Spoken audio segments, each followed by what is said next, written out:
If you think betrayal is loud, explosive, and obvious, you're wrong. Sometimes it walks in quietly, uses a key you trusted someone else to hold, and leaves behind a video.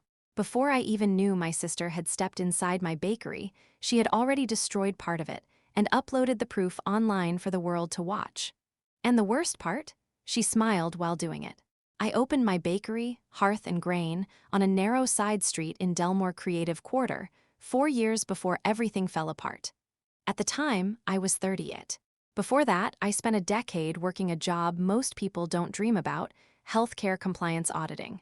It was meticulous, draining, and deeply unglamorous, but it gave me something I valued more than excitement: control. And over 8 years, with discipline bordering on obsession, I saved $81,000. Every inch of that bakery was mine, not just financially, but physically. I didn't just sign checks, I built it. I rewired the display lighting myself, with a licensed electrician present, of course, but I oversaw every detail. I drove 2 hours south to salvage yards to find the perfect reclaimed oak for the countertops. I spent an entire long weekend installing subway tiles behind the pastry case, learning as I went, guided by a borrowed wet saw and late-night tutorials. I named it Hearth and Grain for a reason. Hearth meant warmth, something alive that needed care. Grain meant structure, the invisible strength running through everything. Together, they meant something real, something earned. By the second year, we had a waiting list for wholesale weekend accounts. By the third, a regional food magazine called us one of the most thoughtful independent bakeries in the district. I didn't celebrate much, but I allowed myself that one. My mother visited once. She took a bite of a croissant and said, "It's a bit dry." That was it. My younger sister, Adrienne, never visited at all. She sent a text, one word. "Darling?" No punctuation, no explanation, that was her review. Now, from the outside, my family looked generous, supportive, functional, but the reality was something else entirely. My parents had 2 daughters. I was the older one, the one who left on scholarships, didn't ask for much, and figured things out alone. Adrienne was the younger one, the one who asked for everything, and usually got it. Over the years, the numbers added up. My parents co-signed multiple leases for her, paid off over $22,000 in credit card debt in one go. When she lost her license after a driving offense, they bought her a car because she needed reliability. They even funded her business idea, a boutique tea and candle shop. $47,000. It lasted 16 months. I never asked for any of it, and I never received any of it. When I needed a co-signer for my first commercial equipment loan, my father refused. He said he didn't want his name attached to business debt, so I found another way. I always did. What I didn't know, what I had no reason to know, was this: every dollar my parents gave Adrienne came from somewhere. And that somewhere had consequences. I didn't know they had taken out a home equity line. Didn't know they had borrowed against their house. Didn't know how deep they were in. And I definitely didn't know how that would eventually connect to my bakery. 14 months before the destruction, Adrienne finally showed up. No warning. No call, Thursday morning, 10:15 a.m. She walked in, looked around like she was assessing inventory, not visiting family. Then she told me she was starting something new, an event series, wine education, private tastings, that kind of thing, and she needed a venue, 3 evenings a week. Then she named her price. It was about half my standard rate. I told her it didn't work. Simple, professional, final, she didn't argue. She just looked around, at the oak countertops, the pastry case, the hand-lettered menu my baker Rosin had repainted just days before. Then she said something quietly. Too quietly. "Our father has a good relationship with your landlord." She said it casually, like it was just information, not pressure, not a warning, just a fact, but I knew exactly what it was. I told her to leave. She did. No anger, no scene. Just gone, like someone who had simply memorized your address. And that should have been the moment I took the hint. But I didn't.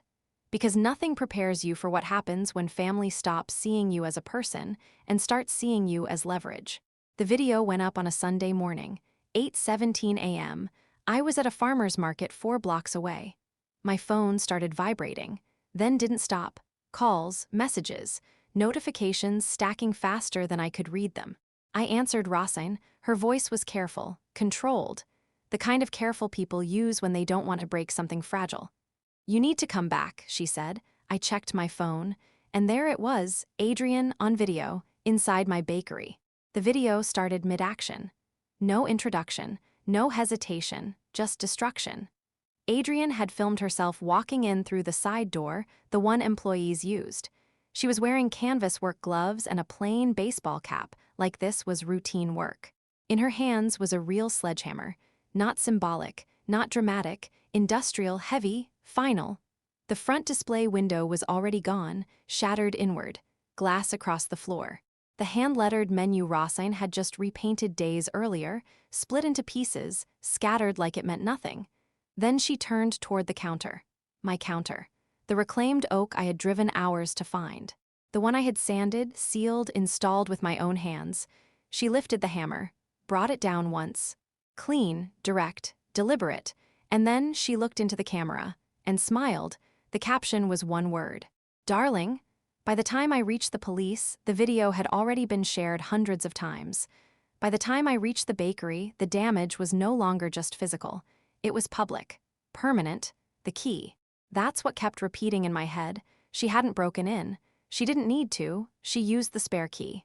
The one I had left at my parents' house for years, because I believed something simple. Something embarrassingly simple in hindsight. That family could be trusted with ordinary things. Keys, access, the quiet logistics of your life. I didn't cry, not at the market, not on the walk back, not even when I stepped inside and saw it with my own eyes. The silence inside the bakery was worse than the noise in the video, because it was real. The police arrived within the hour. A detective, Sergeant Caldwell, documented everything methodically. Photos, angles, notes. She handed me her card and said the damage assessment would determine the charges. I nodded, but my mind was already somewhere else. I made one call. Her name was Miriam Ose, a commercial litigator I knew through a former client. Not a friend, something more useful than that. Reliable, she answered on the second ring. I barely got through half an explanation before she interrupted. "Send me the video, don't touch anything." So I did. Then I told her about the key. About my parents. There was a pause, not hesitation, calculation. "Send me your lease," she said. I had negotiated that lease carefully. 9 full days reviewing it, line by line, clause by clause. With a contracts attorney who understood exactly how cautious I was, I had insisted on several additions. One of them was buried deep in the document. Paragraph 6.3. At the time, it felt like overpreparation. Now it felt like instinct. Miriam read it in under 4 minutes. Then she asked one question. "Who holds your spare key?" I told her. There was no reaction in her voice, just clarity. "This clause establishes third-party liability," she said. "Anyone who grants access, directly or indirectly, to someone who causes damage can be held responsible." I stayed quiet. "It's joint and several," she continued, "which means liability doesn't stop at your sister." Another pause. "It flows upstream, all the way back to my parents." The damage assessment came in at $74,200. It wasn't just the counter. It was the structural repairs, the shattered glass, the lighting, lost income, 4 weeks of closure. Rossine had 2 children, that mattered. Adrian's attorney called me a few days later. Confident, casual. The kind of tone people use when they think this will be simple. He introduced himself, explained they wanted to resolve the situation efficiently. I let him finish. Then I said, "Could you pull up my lease and read paragraph 6.3 out loud?" Silence, not confusion, recognition. "I'll need to review the full document," he said. "Take your time," I replied.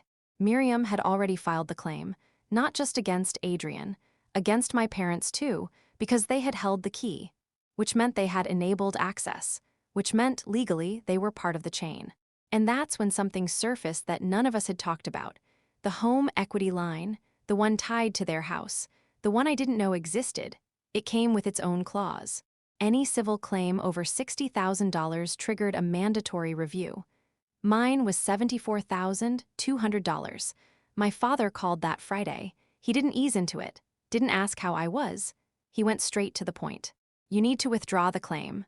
I told him no, calmly, clearly. He said the house was at risk. I said the bakery wasn't an idea, It was real. It was mine. He said Adrian made a mistake. I told him mistakes don't film themselves. Don't upload themselves. Don't caption themselves with the same word used to dismiss years of work. That's not a mistake, I said. That's a position. There was a long silence, then more words, explanations, justifications, pressure. I listened. Then I said the only thing that mattered. I'm not dropping it. My mother didn't call. She had Adrian call instead. And for the first time in my life, my sister didn't sound composed. She sounded afraid. If they lose the house, she said, that's on you. I let that sit, then I answered. You walked into my business, you destroyed it, you filmed it, you posted it. I paused. You chose all of that. She started to respond. I didn't let her finish. I told her I had payroll to process, and I hung up. The bank completed their review in under a month. They didn't demand full repayment, but they did require something else. $38,000 in additional collateral, or a refinance at a much higher rate. My parents didn't have that kind of liquidity. The settlement came quickly after that. No trial, no drawn-out process. $67,000. Paid over 20 months. My parents listed as co-obligors. A week later, Sergeant Caldwell called again. Criminal charges had been filed. The video made it simple, time-stamped. Clear, undeniable. Adrian received community service. 180 hours. No more, no less. I reopened the bakery in early summer. No announcement, no grand reopening, just unlocked the door and turned the lights back on. Rossine repainted the menu. Again, a friend brought flowers. Placed them on the counter without asking. It felt right. We made coffee, stood behind the rebuilt counter, stronger than before, more reinforced. Less forgiving. We didn't celebrate, because there was nothing to celebrate. This wasn't a victory. It was a continuation. My parents still have my number. I haven't blocked it. They haven't called. Neither have I. We live in the same city, exist under the same sky, but not in the same life. Adrian deleted the video. But the internet didn't. It never does. The bakery is still open. 6 days a week. Stronger quarter after quarter. Rossine got her raise.